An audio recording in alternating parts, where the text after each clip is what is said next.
Hey folks, I'm Mark Ryan. Welcome to Super Review. And today we're going to take a first look actually at a couple of different IEMs. First up is going to be this. This is the Moondrop Aria, and this is a brand new IEM from Moondrop. If you've been watching this channel, you're no doubt familiar with this company. They've produced a lot of my favorite IEMs, and well, this is kind of like a budget option for them. So a little bit of background maybe is worth giving. A couple of years ago, they came out with the Moondrop KXXS. And then about a year ago, they came out with the Moondrop Starfield, which was like a budget version of the KXXS. The Aria seems like it's an even cheaper version of what looks like a similar IEM, and I'm pretty curious to see how this is going to stack up against the Starfield and the KXXS. So, I mean, this is just going to be a first look. We'll unbox it, we'll see what we get inside the box, and then I'll throw it on my measurement rig so we can see what the frequency response looks like, but it's not going to be a full review. I'm not going to be able to answer that question right now. But what we are going to be able to do, in addition to unboxing that, is take a look at this. This is the RSV from Softears, which you might not have heard of before. This is a bit of an up-and-coming brand, maybe a lesser-known brand here in the US, but they actually appear to be somewhat related to Moondrop. And what this is kind of a high-end, but actually a low-end for the company. Let me just say this. This is a $730 IEM. It's a 5 balanced armature set, and it appears to have some drivers in common with the Moondrop S8. And if you recall my review of the Moondrop S8, I love that IEM.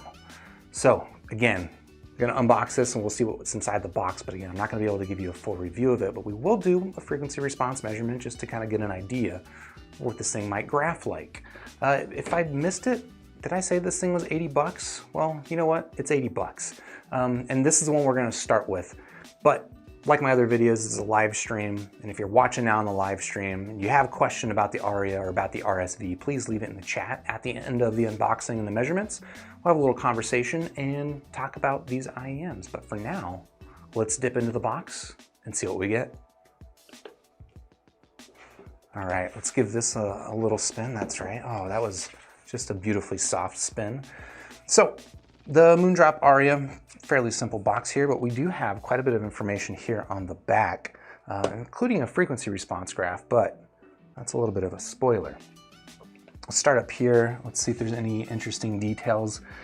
This is a single dynamic driver earphone like the Starfield and like the KXXS. There's probably some difference in terms of the construction materials exactly. This is a liquid crystal diaphragm, if that means anything to you, 10mm driver.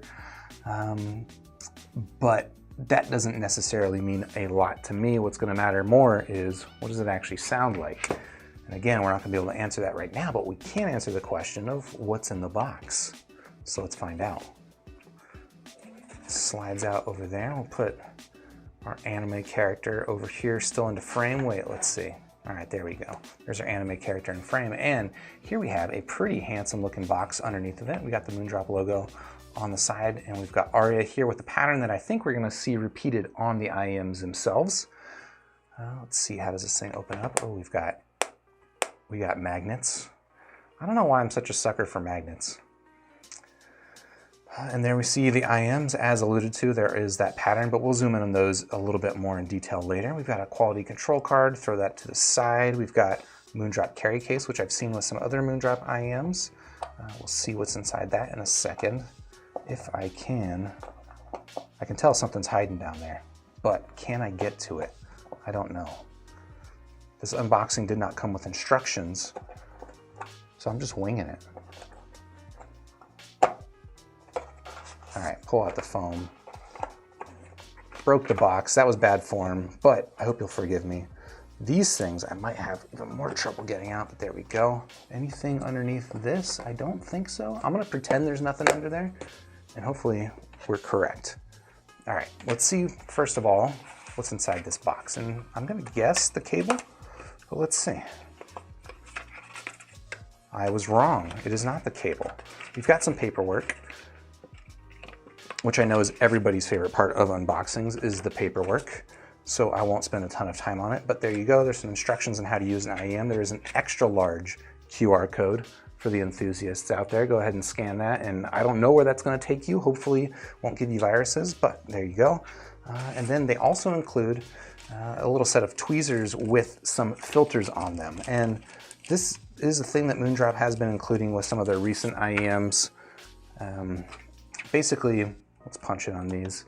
These are little filters that go onto the front of your IEM.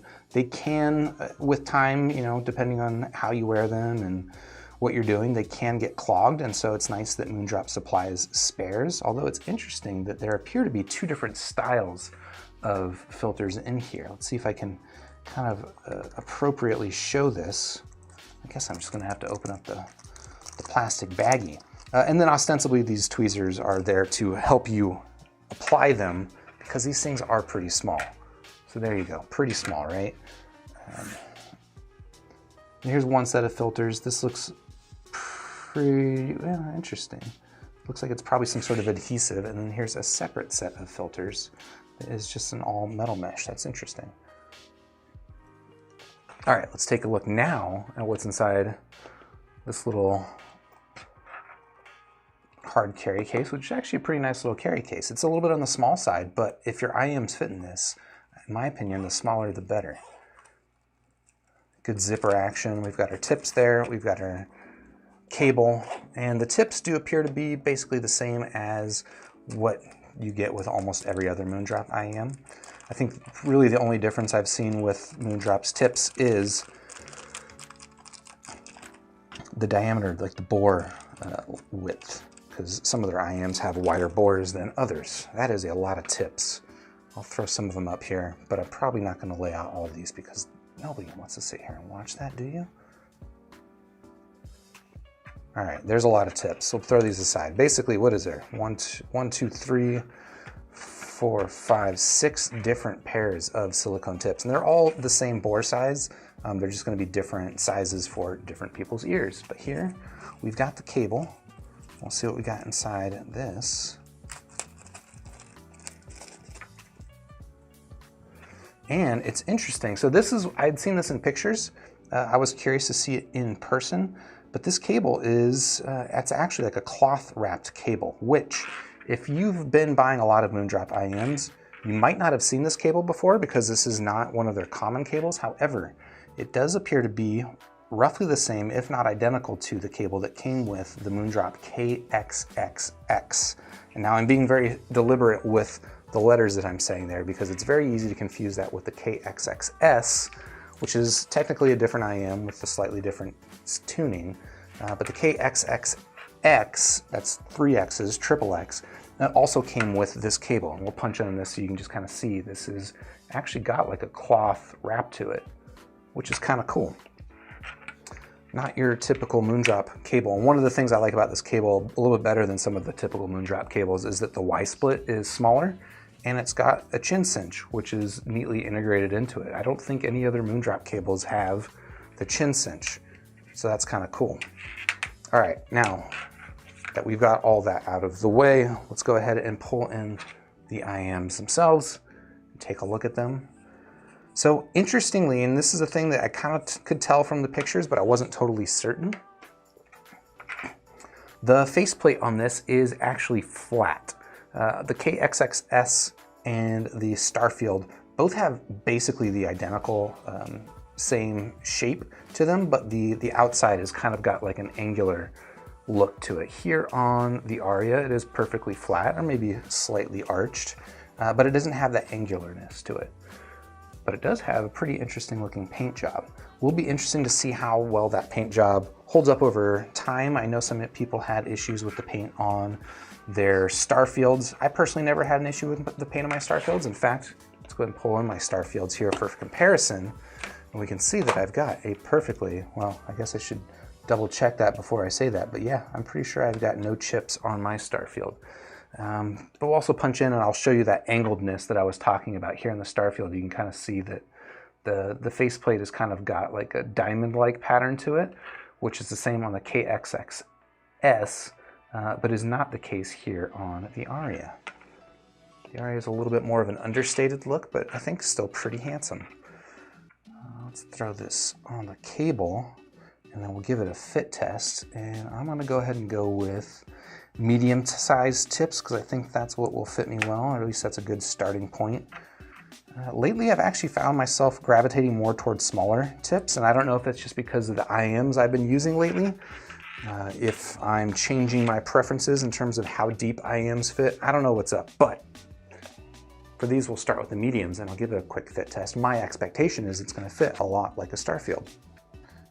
And on initial impression, it fits a lot like a Starfield, which is a pretty good fit, honestly. You know, these things are, punch in on that so you can see them up close. The Starfield and the KXXS before this are, I found, pretty good fitting IEMs. They're not necessarily like the most secure fitting IEMs. They don't fit as deep and tight, and like they don't grip onto the insides of my ear like something like a Moondrop Blessing or an SS8, but I've never had issues with comfort on these, and they're also honestly pretty decent sleeping IEMs. So yeah, that is the Moondrop Aria. Should we do the frequency response now, or should we do it after I unbox the RSV? Let's go and do it now. Let's do it now. All right, so I'll throw this here on the table, push aside the Starfield, which I did actually graph just before this video, so we have the Starfield graph to compare to. And let me start moving some of this stuff to the side. But yeah, so I've got my IEC microphone here. This thing basically tries to simulate the inside of an ear, which will, if you don't know about this, your ear has all kinds of twists and bends into, I guess, the design of your ear that will have an effect on the sound. And they're like there to essentially amplify certain sound frequencies. And a microphone like this tries to simulate that so that when you measure the frequency response of something, what you see is a representation, a line that kind of indicates closely what a human would hear. Now, a good caveat there is that everyone's ears are different. So like I did not come from a factory with an ear that perfectly matches this, but it's better than not trying to simulate it at all. But here we'll fit this thing in, and it seemed like with the Starfield, I needed a fairly shallow insertion to get my resonance peak in the right spot. We plug it in over here on the business end, and then we'll switch your view over to my measurement software. And I should have this already set up. Let's see. Give it the same amount of volume that I measured the Starfield with, and we'll start measuring.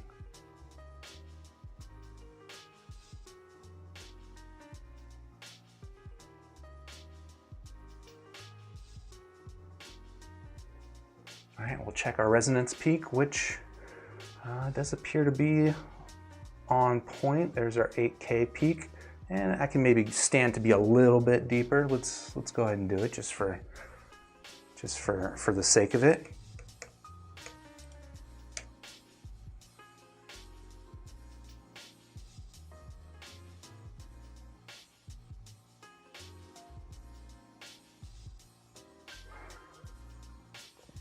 All right, I think that one will be a little bit better. So you can see basically what I did was I just moved the IEM further into the microphone, and the effect that that had was, you can see the orange was the first recording and the green was the second measurement. The effect is it moved this curve, this little peak, a little bit further in. And a thing that's worth noting when you're looking at these frequency response measurements on the internet is that very often there is going to be a peak around here, around 8,000 hertz or 8K. That represents sort of a resonance, sort of an artifact of the measurement. It doesn't necessarily mean that you're going to hear a peak there, but there is your Moondrop Aria. So my initial impressions looking at this is this looks like a very bassy IEM. Yeah, I mean, you can see that the bass shelf down here, which is fairly sub-bass focused, does rise above the peak in the upper mid-range. So yeah, I would say this is probably like kind of a warm V-shaped sound signature. We'll throw up the Starfield here for comparison. So again, I measured this just immediately before this. And you can see that the Starfield, let's go ahead and move the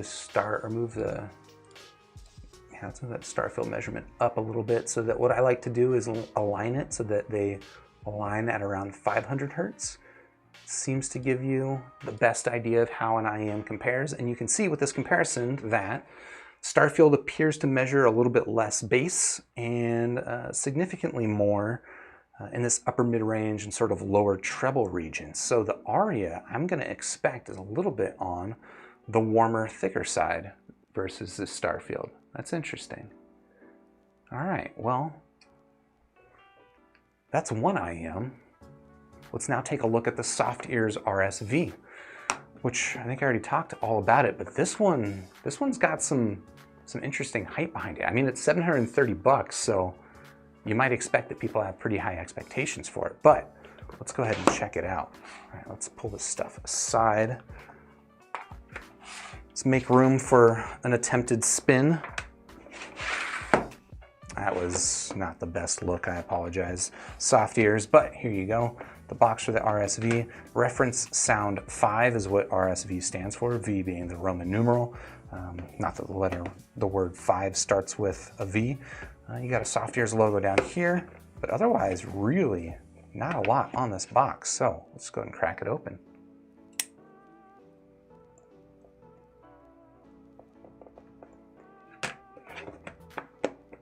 Magnets again, thank you Softears. Hear the truth. Interesting. That kind of, I don't know, maybe that's a completely different discussion. But one day we will talk about accuracy and neutrality and the hunt for the truth. Not necessarily my hunt, but I appreciate that slogan. All right, let's pull out the accessories, pull out this little carrying case, which on initial impression seems like a pretty nice little carry case. Throw that stuff to the side and let's start with this box. This is some nice quality cardboard. Is that a weird thing to say? It's actually pretty nice. All right, let's see. We got a cable. We've got, looks like tips.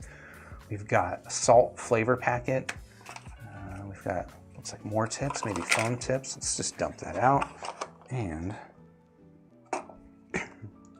set it aside. RSV card. All right, some sort of registration card.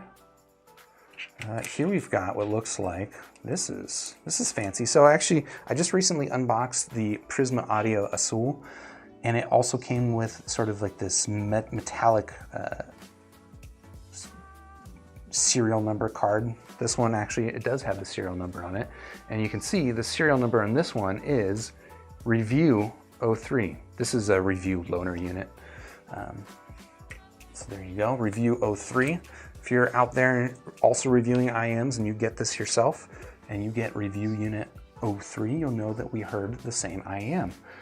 They also supply you with a cleaning brush, which I try not to think about those things too much.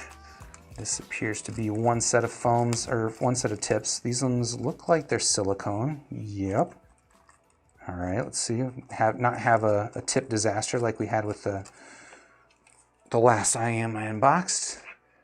And these tips are a little bit different than Moondrop's tips, but seem to be roughly the same, although you can tell these are a wider bore. So I'm gonna guess that the nozzle on the RSV is going to be quite a bit wider than the nozzle on the Starfield. Not the Starfield, the Aria. Here we've got another set of tips. I'm gonna guess foam tips. Let's see. I try to do this where I don't tear the bags, just because it looks nicer. Do you do that at home? Do you care about tearing the bags? So interestingly, these are foam tips, as I predicted, but what I did not predict is that they are rounded foam tips. Let's see if we can get that onto the camera. It's actually kind of cool. It's actually, you know, honestly, I'm kind of surprised that more IEMs don't come with this style of foam tips. When I have used foam tips, and I don't do it very often, I do actually prefer these kind of rounded styles. And it's not very common that you get these in multiple sizes, or that you get foam tips in general in multiple sizes. So that much is pretty nice. Let's go ahead and set these things aside up here.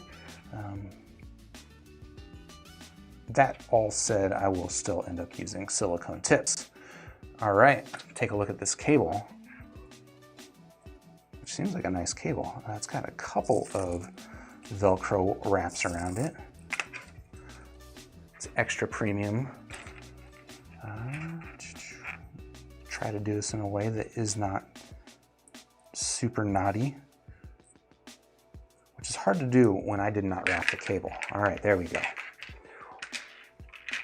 So there is your cable for the RSV. You can tell it's a little bit on the stiff side. It's got a little bit of a memory proneness to it, but honestly, it does seem like a pretty nice little cable. It's not cloth wrapped the way that the cable is on the Aria, but it's got actually a really interesting braid down here. All right, and then let's go ahead and put that aside. I would wrap that up, but I'll wrap it up once I get it onto the IEMs. Oh, we had a little mistake there. Take a look at what's inside this carry case, which is a little bit on the large side for me. I've said this often, but I don't use these kinds of carry cases, but it is pretty nice, and it smells kind of like a shoe, like a new shoe, not an old used shoe. That would be gross. Let's see, we've got a microfiber towel in here in case you need to take a shower or something.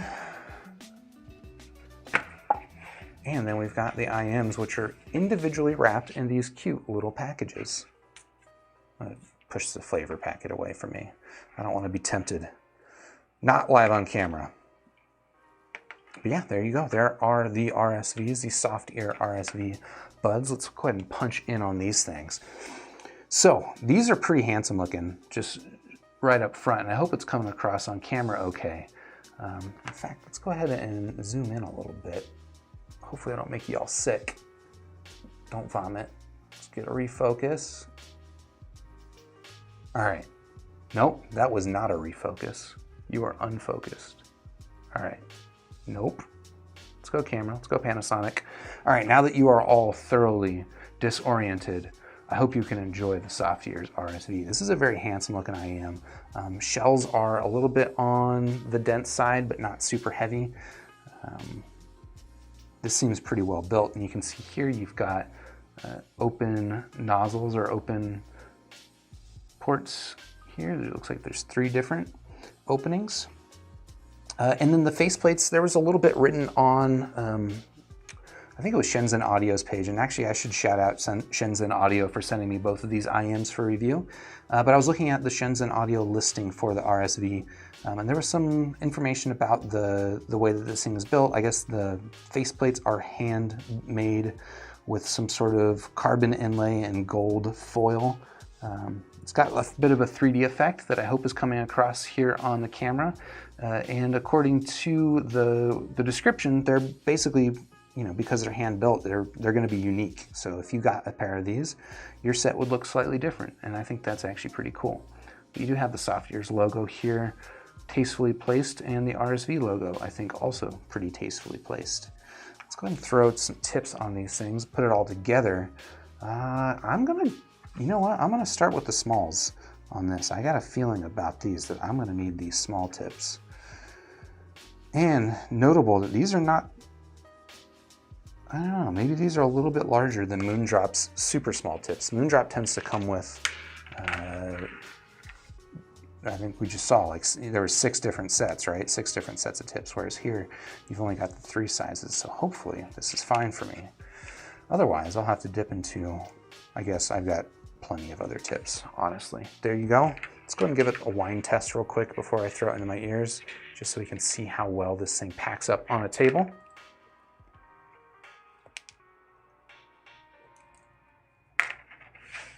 And there you go. The Softears RSV. That's pretty handsome. Speaking of handsome, sorry. Let's see how these things fit inside my ears.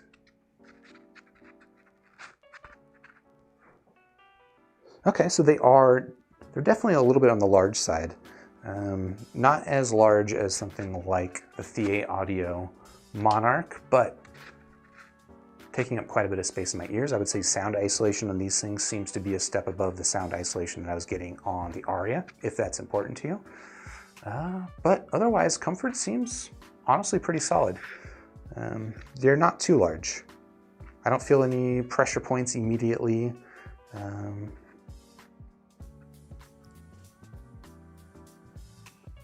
Yeah, so there you go. There is the Softears RSV, and I guess we'll go ahead and throw this thing on the measurement rig as well.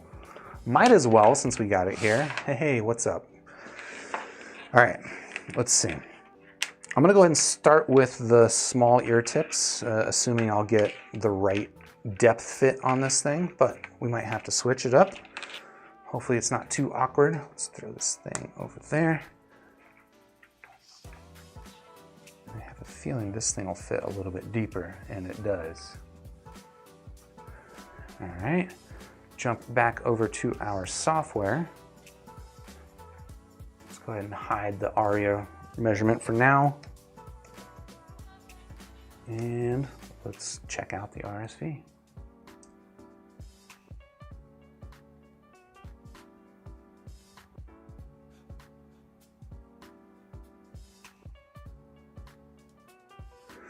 All right, let's check our resonance peak before we get into any deep evaluation. We've got our 8K. It looks like we're actually a little bit past that. So let me go ahead and throw on a larger tip. I'm gonna go ahead and throw on the mediums just so that we can try and get that 8K resonance peak lined up where we want it to be.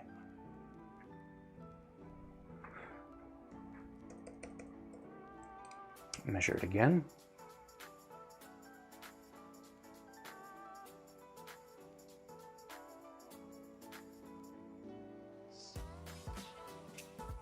That didn't help at all. All right, I'm gonna try it once more. Pulling this thing out a little bit further.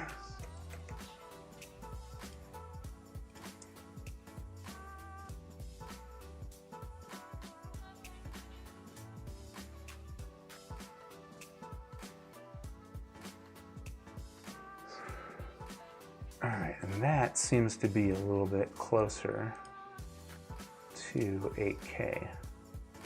All right, and you can see how different a curve that gives us kind of in this treble space, just to give you a sense for the effect of matching up that 8K resonance peak. Pretty big effect here in the treble region, although it looks like maybe my seal was a little bit different. You know what? Let's do it again. I don't have anywhere to be. Maybe you do. I apologize. All right, let's once and for all measure the RSV.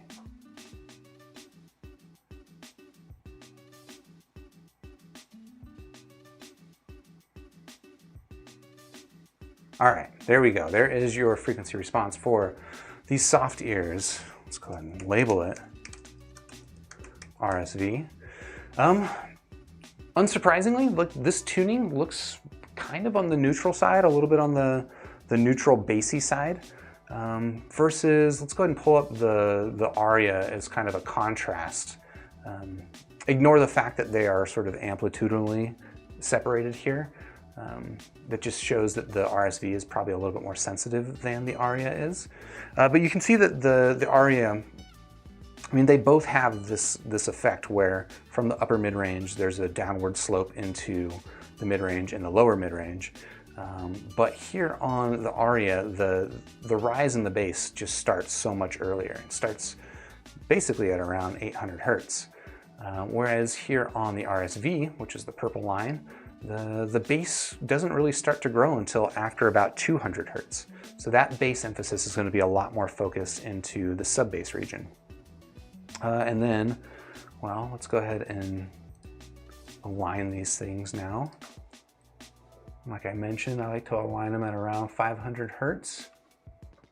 So you can see my guess is that the RSV is going to sound a little bit on the thinner side because of the discrepancy and sort of the difference here in the lower mid-range, although it looks like there might also be a measurement artifact that I will go back and remeasure this to see if I can smoothen that out.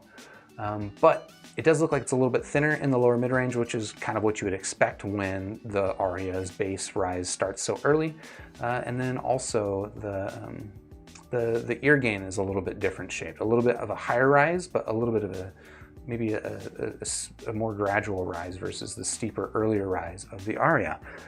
But I would expect that this RSV will sound actually pretty different from the Aria there. I think this is going to be honestly not too different from something like the Moondrop S8, maybe a little bit on the warmer side versus the Moondrop S8, just based on that graph. But this is not a full review, and that's what I will find out in the full review. So I've got both of these IEMs. I've got a bunch of IEMs right now that I'm working on, so it might be a while, but I'm going to work on full reviews of both the Aria and the RSV. I'll probably do the Aria first, just to set your expectations. But it's probably going to be at least a week, maybe a couple of weeks before I get to it. If you're interested in updates before then, however, I recommend joining the Discord server, which I have a link to in the description down below. In the Discord server, we talk about IEMs, we talk about headphones, we talk about whatever's on our mind. And there are channels that I have set up specifically for the RSV and the Aria, where I will give some sort of early impressions. I'll post links to the frequency response graphs as well, so if you want to check those things out later, those will be on Discord. But that's basically it for this video. If you like this video, please hit the like button. Subscribe to the channel. If you want to be around for the next live stream, ding the bell, because then YouTube will let you know. And then we'll get into the review of this. We'll get into the review of the Prisma Azul. Probably the next one's going to be the Dunu EST112, but that'll be in the next super review, at which point I will see you. That was an awkward way of saying that, but bye. All right, live stream folks, let's have a little chat. Let's catch up. In fact, let me open up a door here. Hopefully the audio doesn't get worse, but it will hopefully allow me to stay a little bit cooler because it is quite warm today. All right, that was a long one. I hope I don't have too much to catch up with on the live chat, but apologize if this is a little bit slow going. Do my best. All right. Where One Nation, Recode, what's up? What's up? How's it going? TRXSH. Wonder how they compare to the Starfields. Well, I hope you got maybe a sense of how these things will compare. The Aria will compare to the Starfield, but will they actually sound the way that the graph shows? I don't know. That's what we'll find out with the full review.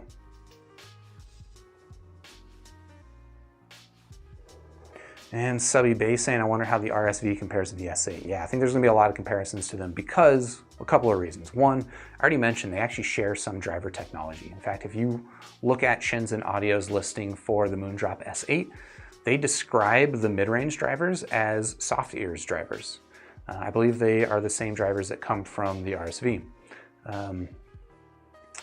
Then the other thing that's obviously in common is price-wise. They're both about $700, which is on the steeper side.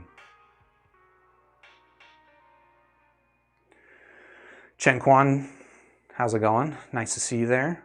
Wara Samir, what's up? Rafael asking me, where do I position the Aria in my top 10? I have not heard it yet, so I don't. I also don't know if I really have a top 10. If you're interested in like my rankings of IEMs, I do have on the YouTube channel, if you go like the playlist section, I have a handful of different playlists set up at different price ranges where I basically just, I take reviews that I've done for IEMs in those price ranges and I take like my 5 favorites. That's about the closest that I have to rankings right now.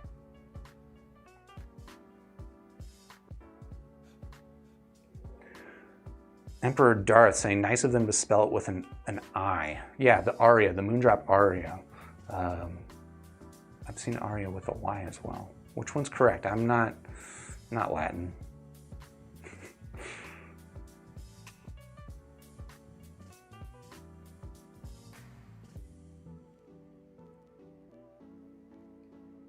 Damego, how's it going? Welcome. You're asking me how am I doing, but how am I really doing? I've been doing pretty well lately. Yeah, I mean, life's had some ups and downs, but generally I'm in pretty good spirits and the weather's been great, so I'm doing well.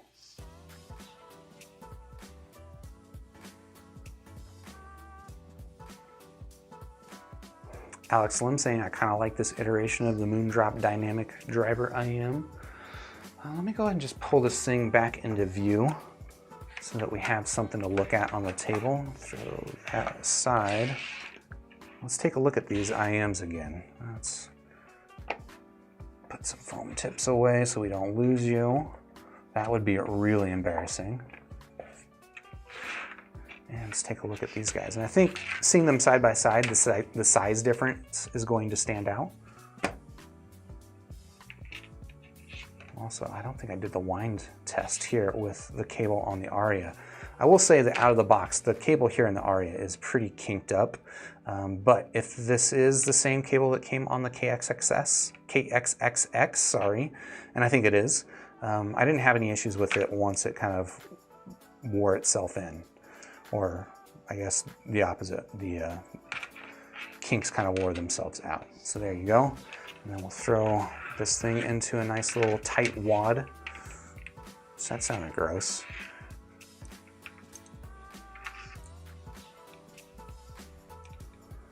But there you go. All right, so you can see, well, they both, I guess, kind of look similar in this sense, right? But just in terms of the shell sizes, let's throw those things next to each other. On the outside, they might appear to be kind of similar, but if you look at them here, there's where the girth of the RSV is going to stand out. That is a girthy boy. All right, I don't know why I did that, but hope you enjoyed.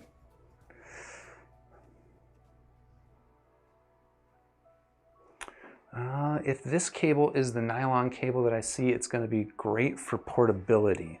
I'm kind of curious why. What do you mean by that?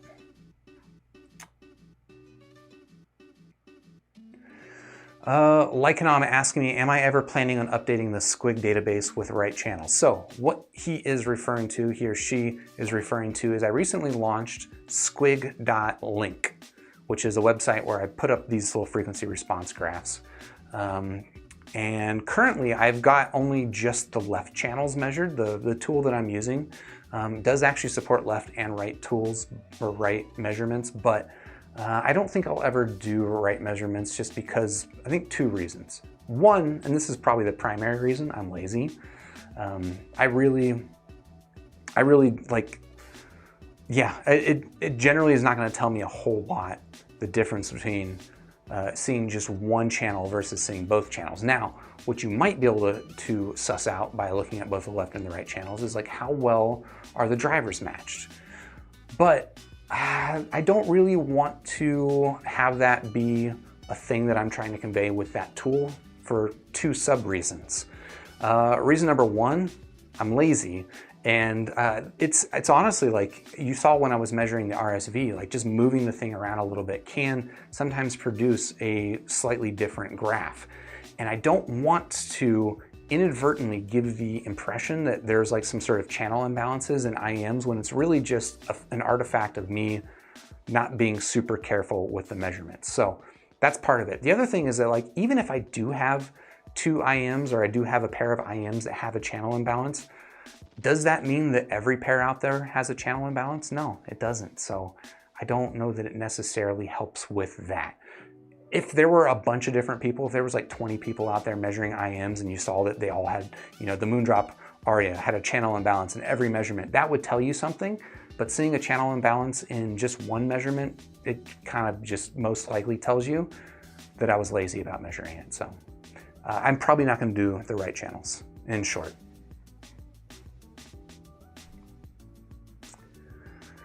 Muhammad Hanif saying it looks nice. Yeah, talking about the Aria graph. Joshua Sabo, what's up? You're hyped for everything right now. I think you're in a good mood.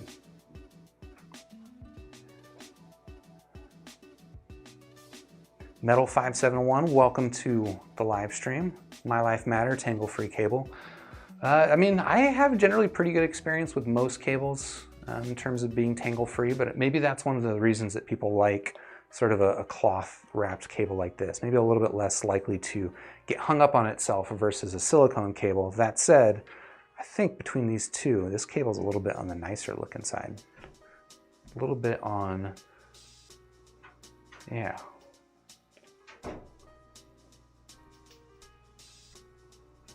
Al is asking, cloth-like cable, are they prone to microphonics? I don't recall microphonics being an issue when I was listening to the KXXX. So my short answer is I'm not too worried about it. Generally also, just when I wear an earphone with the hooks over my ear, that kind of has the effect of dampening microphonics. That said, if it's a thing that stands out to me during the review, I'll definitely mention it.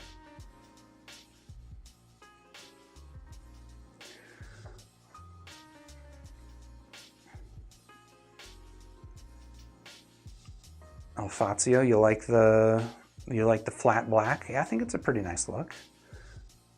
I thought it was a nice look on the KXXX, and here on the Aria, they've added a little bit of spice here with the pattern, so I'm not hating it. I don't know, what's a better look, the Aria or the KXXX, which just had the all flat black look?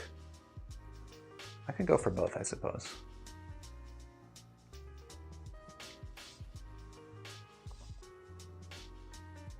Wenkern Boys asked me about my favorite mechanical keyboard. I don't have any. I use, you can see this, I use an Apple keyboard, like a heathen.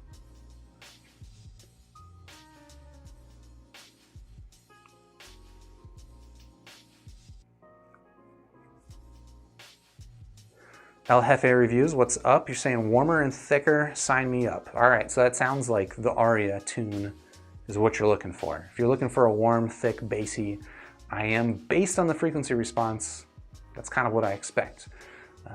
The Starfield and the KXXS are already a little bit on the bassy side for my tastes, so I'll be interested to see how I take to the Aria. But it's definitely a matter of tastes, and it sounds like it's right up your alley.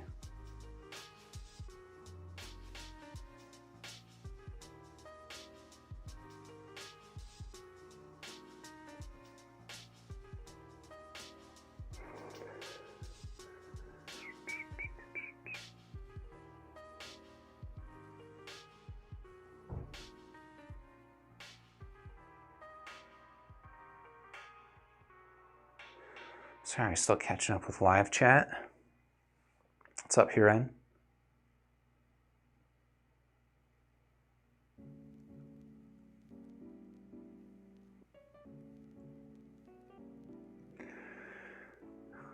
Invisibility, so you're probably referring to when I was talking about the Moondrop tips coming in 6 different sizes. You said you thought it was 2 different pairs of 3 different sizes, not 3 different sizes. I feel like with the Moondrop Blessing 2, I didn't inspect these tips, just to be clear. I didn't inspect them too closely to see if there were differences. But with the Blessing 2, I'm pretty sure those came with 2 different sizes of small tips. But maybe I'm just remembering my assless Sednas.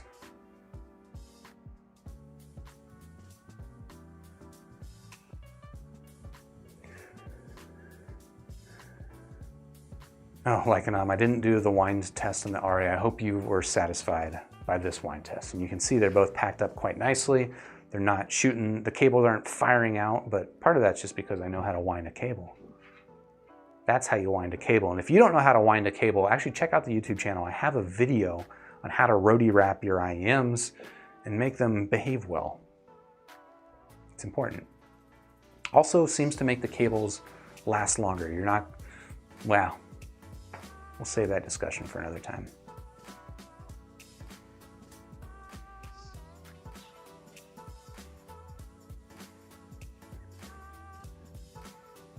All right, getting into the RSV measurement section. Jacqueline Dawkins, why am I having trouble with that? RSV is winning me over with the attempt at being more neutral. Can't wait for the full review soon. Yeah, I actually don't have my Moondrop S8 on hand. I've got it out on loan to a friend. I'm gonna have to get that one back to compare to the RSV.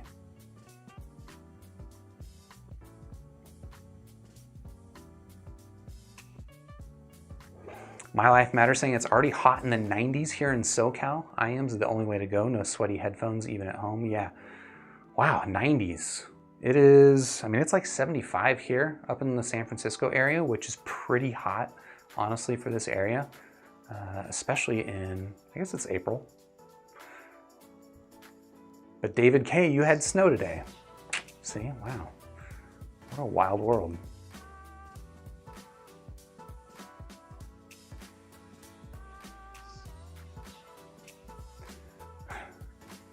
to make go with the important questions, have you ever seen me clean shaven on this channel? The answer would be no. The last time I was clean shaven was maybe 15 years ago?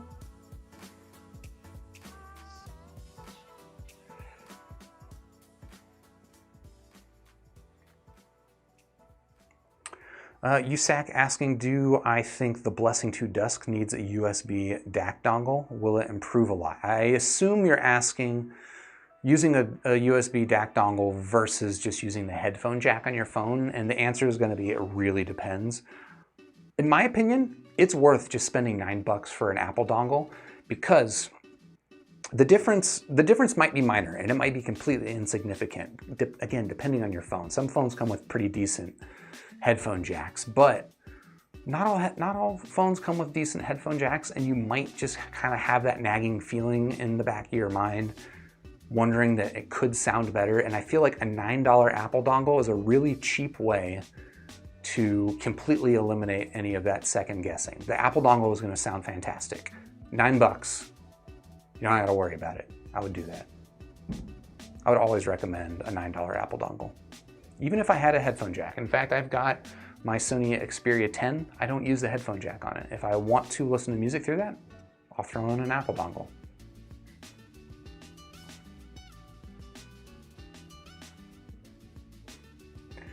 Ahmed, you're asking, does the Aria have a similar shell with the Starfield and KXXS? The answer is yes. It does seem to be a very similar shape. Let's go ahead and punch in on that again. Where did I put my Starfield? The outside though is a little bit different. So let me pull these things off so we can take a look at the Aria and the Starfield side by side. Let's punch in here. So you can see general shape-wise is basically exactly the same, although the Aria has just kind of a flat panel versus sort of the angular diamond-like panel that you see on the Starfield and the KXXS. And then here from the top view, it seems to be just about identical in terms of fit and depth. Oh, except we've got the word Aria over there. I didn't notice that. That's cute. But yeah, I would say shape-wise, in terms of fit, I think these things will fit exactly like the Starfield and the KXXS. Maybe the only difference here is that this is a matte finish, which might actually grip your ear a little bit better versus the glossy finish here. But apart from that, I would expect basically the same fit, which for me has been a pretty good fit.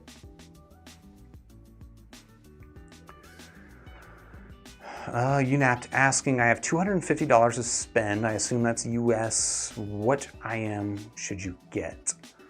So $250 is dangerously close to the Moondrop Blessing 2, which I would say go for the Moondrop Blessing 2. But if you're really capped at $250, oof, that's tough. I mean, honestly, like my favorite IEMs, probably south of that price range would be the Etymotic ER2XR. I like the File FH3, the Tonstra Hana, the Mago OCK5. Kind of really depends on what kind of sound signature you're going for.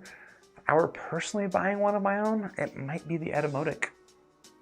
It might be the Etymotic ER2XR with the brown filters. Maybe we'll talk about that in more detail later, some other day.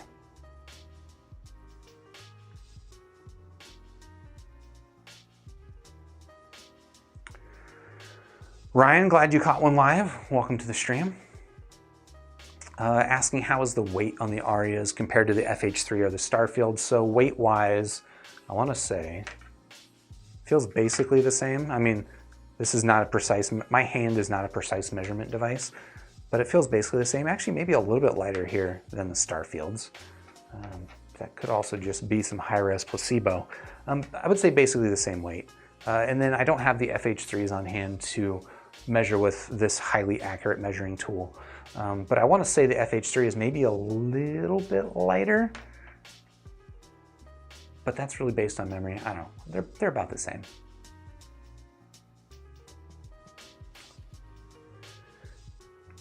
Sumo asking, do I believe that the Blessing 2 is a worthy upgrade from the ER4XR the microphonics on the ER4XR kind of get me sometimes. So, 2 points.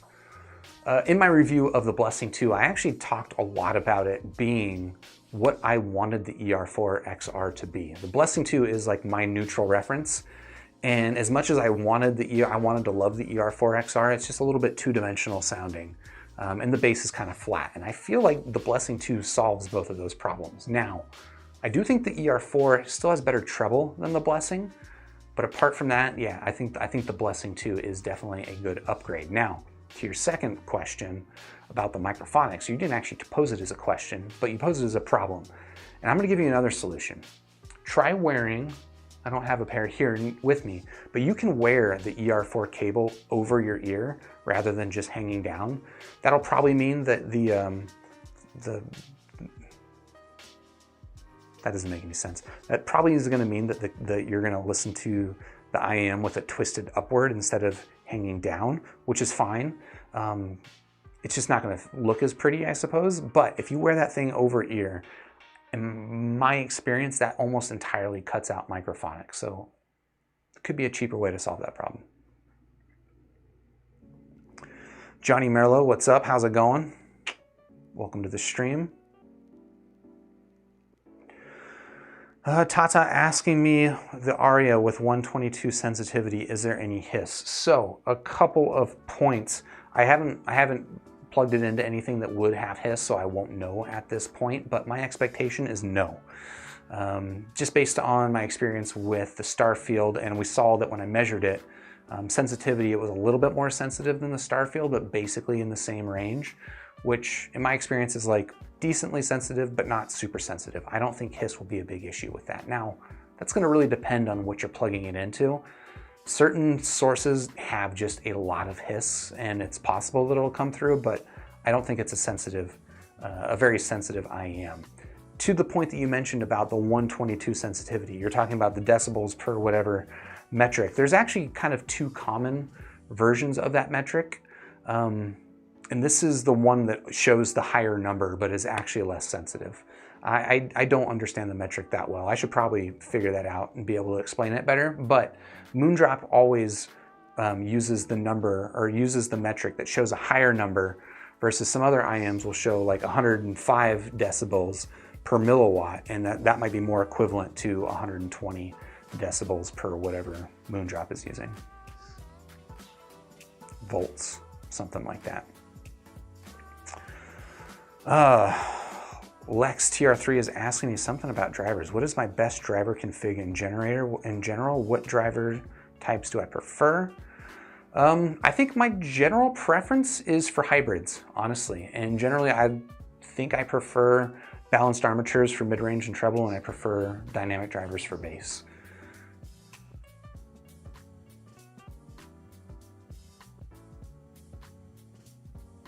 Domago, it's also 80s there in the valley. Are you in California as well? Metal, yes, you can try the S8 when I'm done. I will send that over to you. In fact, if there's any other thing that you're interested that I've got, let me know. Maybe I'll send you a picture of my entirely too large IEM collection. Or you could just thumb through squig.link and see which IEMs that I probably still have access to. And if something looks interesting, let me know.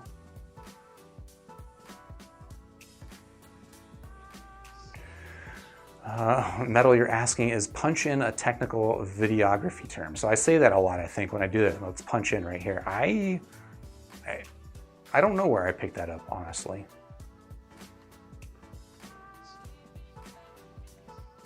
El Jefe saying not all headphone jacks are created equal. That is definitely the case. Some phones have perfectly fine sounding headphone jacks, even if they might not be like objectively measuring perfect. Like the Samsung S10e, I thought that thing sounded pretty decent. But then something like my Sony Xperia 10, it does not sound very, very good.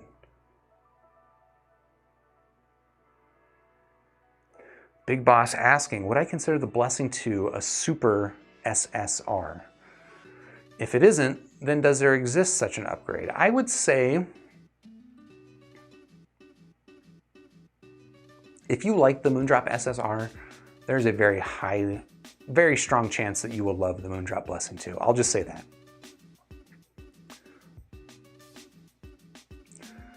Leonardo asking about checking out the Arias. Let's just bring those back on camera for your viewing pleasure. Let's go ahead and hook this back up to its cable and punch in. Now I'm going to be super conscious about it every time I say that, but there you go. There are the Moondrop Arias. These hooks are a little bit on the aggressive side, but I haven't broken them in yet. Gotta burn in the hooks, you know? There you go. There is the Moondrop Aria. I think that's a pretty handsome IEM. For 80 bucks? 80 bucks? That's pretty good.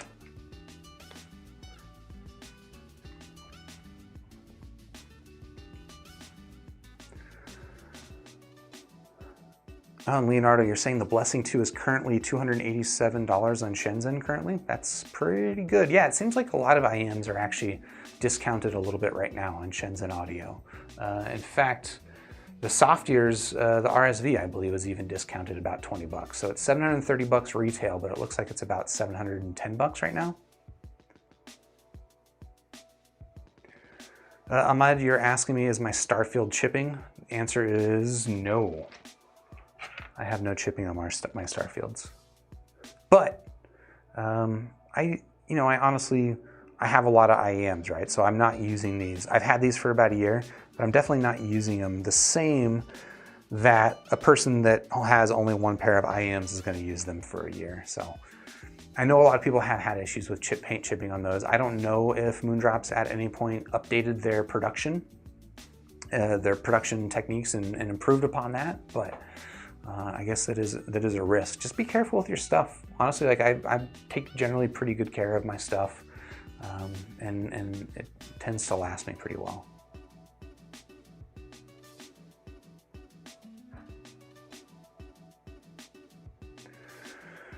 Let's see.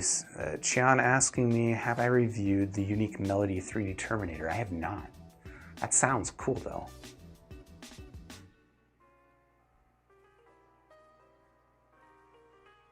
Pepeg asking, will they have paint issues on the Aria as well? I have no idea. I just unboxed this thing. Currently has no paint issues. I have no paint issues on my Starfield. My expectation is that between now and when I do the review of the Aria, I will have no paint issues on my Aria, but to be determined. I think that's the kind of, honestly, that's the kind of thing that you're probably going to have to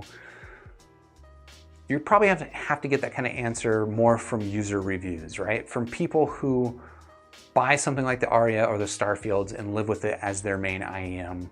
Look in like forums, look in like Amazon reviews. I think even Shenzhen Audio might have user reviews. I think that's going to be a better place to figure out an answer to a question like, will the paint chip if I use these things every day for 6 months straight? Because I'm not going to be doing that.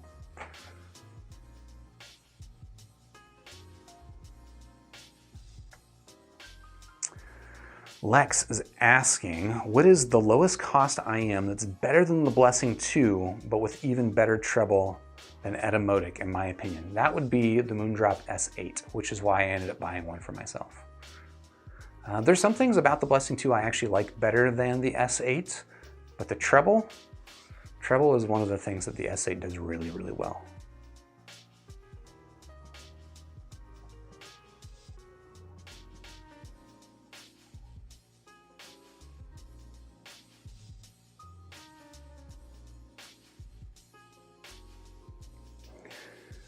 Bradford, thank you for letting me know that the description of the video is currently incorrect. I'll update that later. Appreciate that. And Domingo, yeah, you're in Central California. All right. Yeah, I bet it's hot there right now, and it's going to get hotter.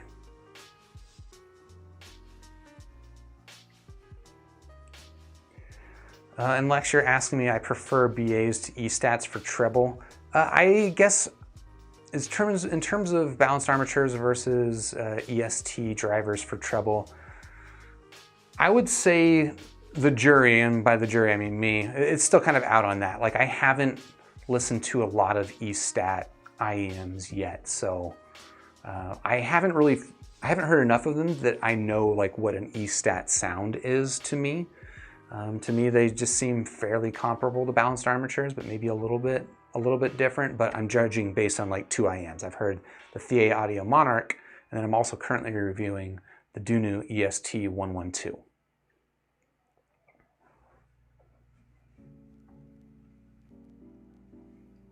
Bradford asking, would I take the ER2XR over the Starfield? I'm hearing the Aria is basically the Starfield, but with another price cut. The ER2XR is around the same price as it. In my opinion, yeah, I like the ER2XR better than the Starfield. I haven't heard the Aria, so I don't know about that, but I do like the ER2XR better. It's not as warm. It's still a little bit more bass than I like in terms of like a somewhat neutral tune. But the ER2XR is a very, very good sounding IEM. In fact, I've alluded to this earlier before, but Etymotic sells like this filter tuning kit where there's basically these little filters that fit inside of the Etymotic IEMs. By default, it comes with a set of green tips or green filters, which probably doesn't mean that much to you, but the filter tuning kit comes with different colors that have different tunings to them.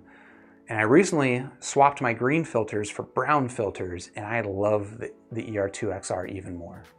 The ER2XR with brown filters is a really good sounding IEM in my opinion.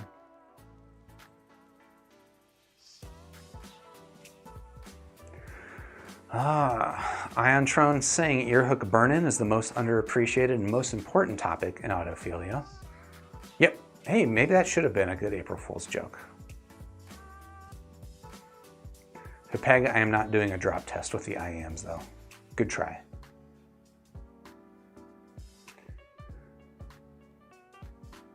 Lex, I see you're trying to do IEM math there and figure out which IEM I like better, S8 or EST.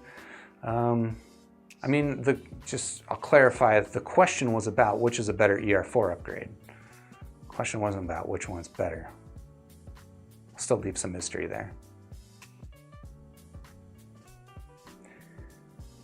Cam G, have I tried the Etymotics tuning filters? Yes.